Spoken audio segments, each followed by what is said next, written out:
Welcome to today's STRICast. I'm Rodger, Principal Project Manager at STRI, and I'm here today with Greg Whately, who's a Senior Consultant. And today we're going to talk all about tournament support, particularly football tournament support, which is going to be the focus of our discussion. So Greg, shall we kick off with you first of all and just give us a bit of an introduction of what is tournament support?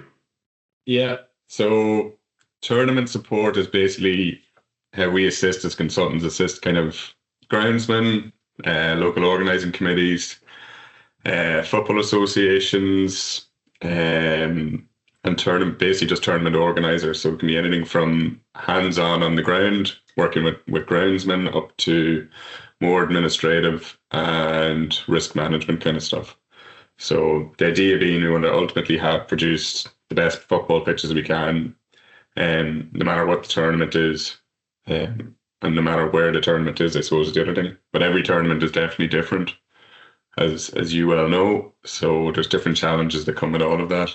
But basically, we're just trying to produce the best pitches we can for every tournament because it's the most important part of it. Welcome. Yeah. Is there any? I mean, we've obviously been involved in quite a few, and can you? I know from the ones that I've done, there is a massive difference between them, and it's almost like every tournament's completely different, isn't it? And what your role is when you're there on the ground is totally different. Like think back to some of the ones we've done, and like example for me would be like when we did India. We were involved in the under-17 World Cup in India, and I think there was 6 different match venues all over India, and even the difference between those venues was massive. So some of the ones I remember, like the stadium in Delhi was a really established stadium. It's been used for Commonwealth Games.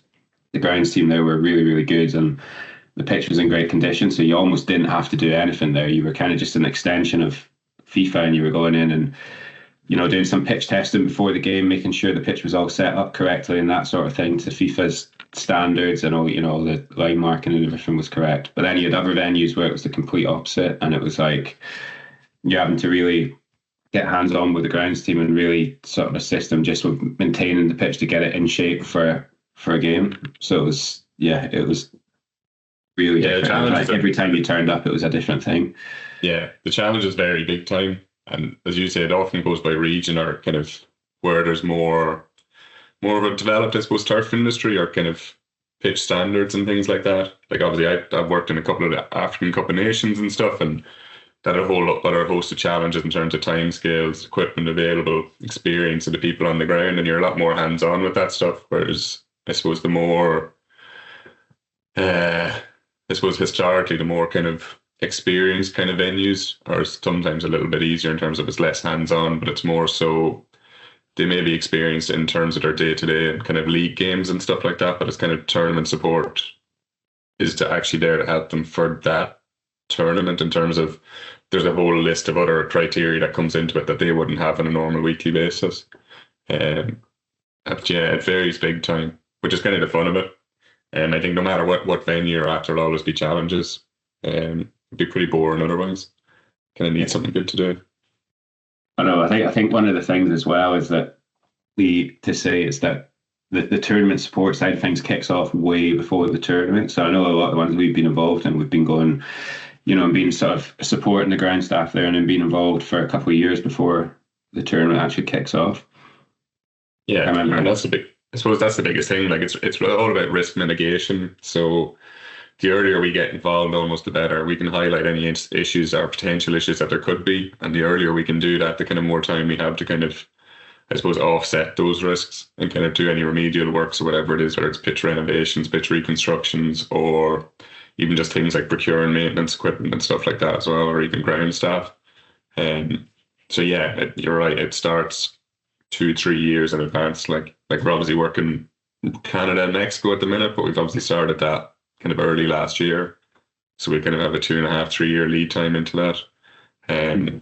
It's not always the case. Thinking back to Equatorial Guinea for AFCON, which was, I think we had 6-week lead in time, or 8 weeks before the tournament happened, they decided to move the tournament from Morocco to Equatorial Guinea, and that had a whole host of other risks and issues and challenges, which was thankfully we got through, but it was definitely something slightly different, which was cool. Yeah, welcome. I remember when we did Russia, and we did all those tours beforehand. Now this is going way back because obviously Russia was 2018, but remember we were going out there in 2016, 2017, 2018. I remember we used to do tours. I remember I did a tour in March. I think it was a March tour before the World Cup that summer, and it was obviously Russia, so it was freezing cold and snow. I remember turning up to assess like the training pitches. I remember one of them having like 900 millimeters of snow on the pitch. I think it was Samara. And like we were there on behalf of FIFA, and you expected to go in, assess the pitch and come away, write a report. And I'm standing there in the middle of it, like wading out in the middle of a pitch that's got basically a meter of snow over the top of it, digging a hole and just seeing like this tiny little bit of grass, and like trying to figure out how the hell I'm going to write a report based on this. What are we saying? Yeah, make sure it's green, and then you're happy. That was pretty much it. Yeah. I guess the question is as well is why do we do it? Why is it important? Why do consultants need to be involved in a tournament, in a football tournament? Welcome.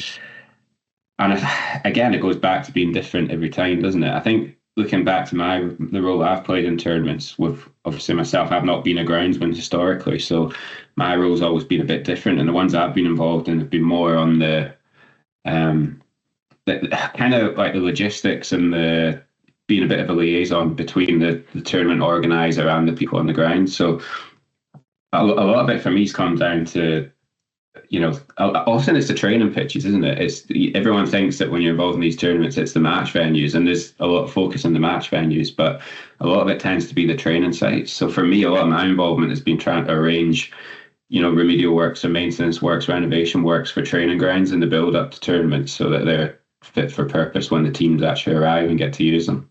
Yeah, inevitably, most of the tournaments we do, it ends up in the training grounds, which are the highest risk. And it's definitely in the build up to the tournaments, not so much maybe during most of the tournaments, when the build up to them, we definitely spend more time and kind of resources put into those, because they tend to be the kind of venues that are either amateur level or kind of local schools or local clubs or whatever it is, because it's all to do with the proximity to the stadium and hotels. For the bigger tournaments, so they're kind of the ones that inevitably need just a little bit more work or a little bit more help. But yeah, 100% agree with you. We tend to be, it depends what, like we keep saying every tournament's slightly different, but it tends to be, some days we're a groundsman, the other day we're a politician trying to keep everyone on side, the other day we're liaising with everyone from TV broadcasters to, even just security, trying to get materials like fertilizers into a stadium or onto a site, because security tends to just be so tight when it comes close to tournaments. It's I kind of tend to say to the ground staff and the ground teams, we kind of take the headaches away from them. We get people to come to us if they have any questions rather than going to those guys. They have enough to worry about. They don't need another headache of someone asking, can they connect a hose point to get water for something? They just, all that little minor stuff, they can have enough to be worrying about themselves. They don't need everything else too. But yeah, it's kind of, as I say, we wear a whole load of different hats during the tournament. It all just depends on the day and the time. Yeah, and some of the teams that come to play in the tournaments can be pretty demanding as well, because they're obviously used to an extremely high level, particularly if it's an international tournament or if it's a kind of Premier League tournament or something like that. We've been involved in a couple of Premier League tournaments in the past, like pre-season tournaments, and that's always a challenge, isn't it? Because you have grounds teams coming from the UK or from different leagues across the world, and they're expecting things to be perfect. And if they're not, that's part of our role sometimes, is to try and work with the club to ensure them that the pitch is safe, it's playable, there's no issues there. It might not look aesthetically as what you're used to back home, but it's the play as a playing surface, it's fine, it's going to be okay. And it's about them working with the staff on the site to try and get as good as it can be. But I think that is part of it, is working with the clubs and the countries and the teams that come through and play on these sites, is to try and explain to them a bit of the background and the context, and just to make sure everyone's comfortable with the pitch they're playing on. Yeah, just give them a bit of peace of mind that, look, we are on site, we know there's issues, we're working through them. It's just going to take a bit of time and stuff like that. It's not all, it's obviously not all roses. I remember doing a UEFA visit a few years ago, and I had to get matches moved, which obviously isn't an easy thing, especially for smaller clubs. Like I think it was in Romania, and one of the smaller clubs that qualified for the Europa League or something like that. But the pitch was just it was just unsafe. Like, it was completely unplayable.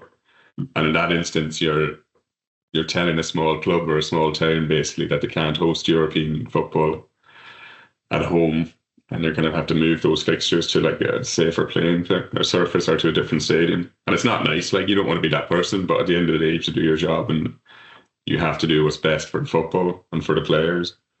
It's all part and parcel. Thankfully, I think I only have to do that once or twice. Yeah. What's your favourite one, Greg? What's the favourite tournament you've worked on, or the favourite match you've been involved in? Oh, I love the African tournaments. I love the people down there. They put everything into it, like, and the fans are so good during the tournament. They're like, the noise and the atmosphere is completely different than anything we have up in Europe. Like, it's really, really cool. I don't know. Favorite game, I think, was probably France-Argentina 2018 World Cup. The cracking match. I think it was it quarterfinals. I think France won 4-3 or something like that. It was like unbelievable. Some cracking goals on it. I'm not even big into football. Like, even I could stand on the sideline and admire it. But they're pretty mine. What about you? I always think some of the World Cup ones are amazing, but I think, I look back, it was probably Red Star Belgrade in the Champions League when we were working with UEFA at that time, and it was before they had a hybrid pitch, so they had a big struggle with their pitch basically, and it was like the first time they qualified for the Champions League in a long, long time. So it was a huge thing for the club, but their pitch was struggling. So we did a lot of work with the club then. I remember we were out there for a game against Liverpool, and I think it was the year after Liverpool had won the league. So Liverpool were obviously really, really good, and then Red Star ended up winning. And the atmosphere in the stadium, honestly, in Belgrade that night when they beat Liverpool was unreal. So I'd say, yeah, I think that's my favourite. Yeah, it's funny. Like, it's all the fans. The fans make it. Like, yeah. If you get a good game, it's like if the stadium's bouncing and the stadium's crazy, that's what makes it kind of like one of the more memorable ones. Definitely. Yeah. There's obviously been funny instances and stuff that we've had, like either pre-games, during games and stuff like that. You probably remember those, but like... remember the fish in Russia. But that was... I think it was England that we were playing as well. I think it was like the semi-final of the World Cup, England against... Would it have been Croatia? I think it was Croatia. And in Moscow, and we were around the side of the pitch, and some guy threw like a frozen fish onto the pitch landed in the 6-yard box, like a massive fish, like literally like a large salmon or something, frozen, all wrapped up in like cling film, threw it in the middle of the pitch. And then FIFA guys on the radio shouting, "Oh, there's a fish on the pitch, there's a fish on the pitch." We had to leg it on, and when the ball went up the other end, we had to leg it on and get the fish off the pitch and get it away. Oh, it's crazy. But yeah, there's always stuff like that you can't see, that we kind of always, and you're probably the same as me, but when you're on site, you're kind of like, control what you can control, like risk mitigate as much as you can, like try to identify what the risks are going to be. But then you always get something like that, which no matter how good you are and how well you plan, like, you can't like avoid something like that happening. If someone's going to do that, they're going to do that. But yeah, there's loads of other stories. We can't fit them all into this podcast, I don't think, but there's heaps of other stories, and some of them may never see the light of day as well either. So, but yeah, no, definitely. Do you enjoy the tournament stuff as part of I do, because it's so different from your normal kind of day job. Actually, like, being there in the middle of a tournament when there's all the buzz going about is a good thing.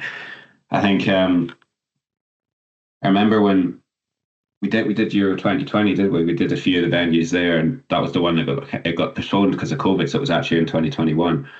And I was in Copenhagen, you were in Bucharest, I think, weren't you, in Romania? Yeah. And yeah, the atmosphere in Copenhagen during that tournament was great. It was really, like, the weather was absolutely brilliant the whole time. I remember it was middle of the summer. It was so good. Yeah. Yeah, weather was great for us most of the time, apart from when we had the massive thunderstorm. We were meant to have match day -1 training. I think we got 50 mil of rain or something in like 15 minutes or 20 minutes. Which is always fun. My first game in Copenhagen was the one when Christian Eriksen had his cardiac thing when he collapsed on the pitch. Yeah, that was absolutely horrendous. It was, yeah, I can't remember who they were playing in that first game. Obviously it was Denmark against someone. I can't remember who it was, but it was absolutely, because we were literally standing like probably 20 meters from where he went down at the side of the pitch, so you could see everything, and it was just horrible, just like complete silence. The stadium went from being complete buzz, like first game of the Euros in Denmark, to just being like completely silent for like literally, I can't remember how long it was, but it was like half an hour or something that he was down in the middle of the pitch, wasn't it? It was just complete silence. It was horrible. Thankfully, obviously, he got up, and we didn't get up. He got stretchered off, and we found out he was okay. But oh god, yeah, I remember that. Yeah, yeah, it's crazy.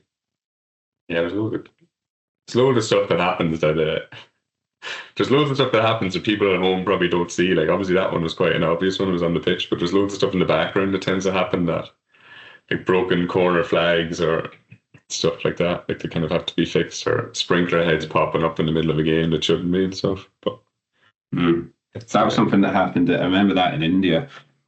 I can't remember where it was. I think it was maybe Goa, one of the venues. But they basically had a irrigation leak in the pipework, like within the field of play in the pitch. Like honestly, like an hour and a half before the game or something, and it was proper proper leak, and the guys had to like dig down, dig out, obviously like use a turf doctor, take the turf off, dig down on top of the pipe, fix the pipe, water going everywhere, like an hour and a half before kickoff, and then obviously refill it and get all the levels right and everything right immediately before kickoff. That was a nightmare. Yeah. So what's the funniest, or maybe not funniest, but what's the craziest one, or story that's happened to you, or what's the kind of, it doesn't even have to do with football or like during the match or anything, but what was the kind of like, I don't know. I think the craziest one was India, just because you're in India and it's full on. I remember, I think we did something completely mental. Like, I think we did something like 21 flights in 21 days or something like that, internally traveling around India, because there was 6 venues in all corners of the country, and it was just, yeah. It was amazing, like working with the grounds teams there, because as I said before, like some of them were really established grounds teams, really good. Some of them weren't. So you had, people coming in with tins of paint, strapped to the back of the bike, like cycling into the stadium, and this was the line marking paint for painting the lines and stuff. And it's just problem solving, isn't it? It's just like you're on the ground, you're in the moment, it has to get done, and it's just problem solving and figuring out how to do it, what's the best way to do it. Yeah. And very much having an ability to think outside the box, because if we were at home, what seems black and white, like, is very much not black and white when you're in places like that. Yeah, and I was with Steve Baker, who was one of our old colleagues who's retired. A great guy. And Steve took the approach, being in India, that the safest thing to do was not to drink water, because he was worried about getting Delhi belly. So Steve was basically just, obviously not on the job, but at the end of the day, Steve was just rehydrating with beer, basically. I remember that, just getting into the hotel, checking in at night, and Steve just getting his day's worth of liquid in and beer in the bar after at the end of the day. It was hilarious. That was the excuse he used anyway, like. Yeah, I bet he was absolutely fine. Didn't get unwell once. He was obviously worked. Oh, that's funny. Yeah, I think the best one I had was Gabon 2017 was when we had to. So we were looking after 2 venues each during the tournament, and I had OEM, which was kind of like a new stadium built basically in the middle of a rainforest. There's like very little infrastructure around it, but they built a new landing strip basically the week before. I think they just tarred it the week before the kind of tournament started. So I used to fly up there the match day -1. So I'd be there for kind of any training, and then I would be there for the match the following day. But we'd fly in by just custom charter or whatever it was. That was fine. But then after the match, I'd leave with all the delegates, so the CAF delegates straight after. But we'd have to, because the runway was so new, there was no lights on the runway, so they couldn't land planes there. So, excuse me, we had a massive military helicopter would fly us out. There was like me and like, I don't know, 15, 20 other delegates like flying out, and we'd actually had to fly back to Equatorial Guinea, where I had been 2 years previously flying turf in, to get a plane to fly us back to the capital in Gabon. Like, that people are so yeah, it's just kind of, they were cool, like, so it's random. As I say, you could write that in a book, like, you could tell 100 people and no one would believe you. Like, that's kind of It's very different. I suppose that's one of the good things about being a consultant for a tournament. It is quite an exclusive thing. Like, there's not everyone gets the same access that we get. So we're quite lucky for a lot of the tournaments. We're on the sideline for, like you're talking, like you were on the sideline for a World Cup final, basically. Like, you kind of best seat in the house. Like, it's kind of it's a real privilege kind of a thing to be able to do it. It is 100%. You're completely right. It is. I remember, Russia again. I remember it was an England game, and one of the ones that went to penalties, I think it was at Spartak Moscow. And we were literally standing like about just off the corner flag, watching at the England penalties. And I can't remember who they were playing, but the access is ridiculous. And you're in the tunnel. You get in behind the scenes, seeing the tunnel after the game and that sort of thing. It's pretty special. Yeah, and even like match day -1 trainings are always like they're a pain in the ass from a pitch point of view for us, like in terms of trying to like kind of manage it and look after the pitch. But you kind of do get good access, and the odd time you get to meet the odd players and get their feedback on the pitch and stuff, and just meet them kind of in a more relaxed situation than you probably see on TV and stuff. And it's kind of, as I say, we're really privileged that we often get those opportunities. Whether that'll last or not, I don't know. Whether they'll become more cut off or we'll be more streamlined, just being like focusing on the pitch. But they've always been quite receptive to us, and I think that's where we've been lucky with the people we've probably worked with in terms of both local organising committees and kind of national associations and national sporting bodies or international sporting bodies, like whether it's FIFA, UEFA. We've kind of always had a good relationship with all of them, and we've always been quite lucky that I think they've seen value in what we do, but we've also been lucky that we've been able to work with good people from their side as well, which definitely makes our life a little bit easier. Yeah, I think one of the things I've loved is the ones when it's a club competition and the club send their own grounds team out.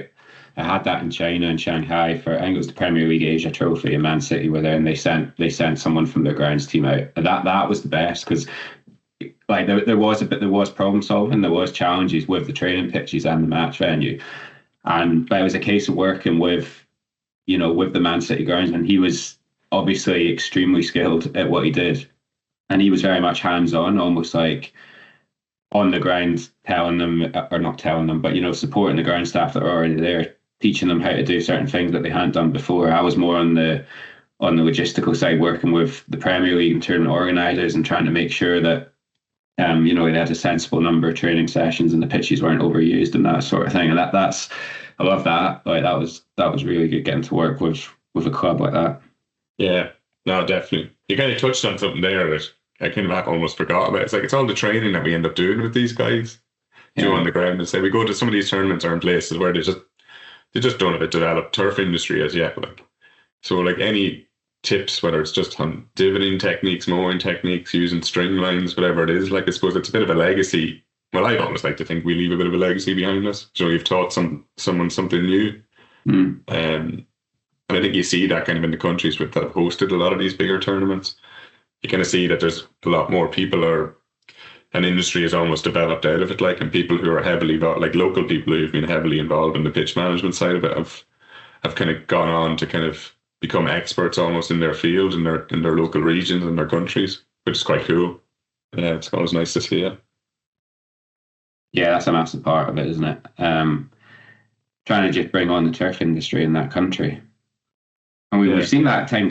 I keep going back to Serbia and Belgrade, but that's definitely something that's happened there. Like the whole pitch quality and turf industry in Serbia has improved massively over the years. And I'm obviously not saying that's down to us, but I think it's just the knowledge drip feeding down and the experience drip feeding down, and then let them sort of, seeing how important the pitch is and how it can be a real positive for the club, basically, to have a good playing surface. It's really made its way down, and you can see that people right the way through the league.